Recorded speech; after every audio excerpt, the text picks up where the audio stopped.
Let's talk about practicing our music at home. Since we're going to be doing school from home, we all need to set up a place to practice at home. This is what you need to set up a good place to practice at home. First, you need to pick a room. Discuss with your parents what room in the house would be best for everybody. Think about rooms that you can focus without getting distracted, rooms that you can fit yourself and your instrument in, and where you'll enjoy practicing. Some of my choices for where to practice would be in my room or in my basement. Now that you've picked your room, you need to set up your practice space. First, you need to have your instrument.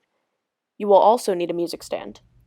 If you don't have a music stand at home, you can get creative with other ways to hold up your music.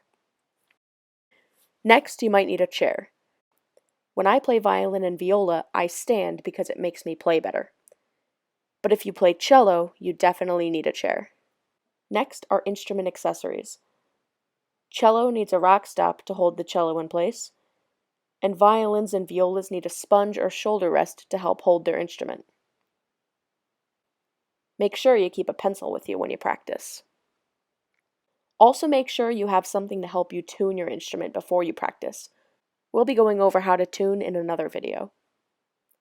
Finally, get rid of anything else that might distract you. Turn off your TV, turn off any devices or put them into airplane mode, and take any other distractions away. Now that your workspace is set up, figure out what time you're going to practice. Pick a time with your family. Don't pick a time that you'll be too tired or that you won't have enough time to practice everything you need to do. Try building it into your school routine to make sure you practice every day. Another important thing to remember is that you don't always have to practice all of your music at once. It's okay to practice in multiple short sessions, focusing on one thing at a time. Lastly, you need to plan what you're going to do every time you practice.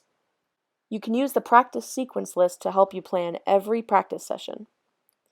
You should start by setting everything up, getting your instrument tuned, warming up, reviewing anything new, and practicing your songs and working to make them sound better.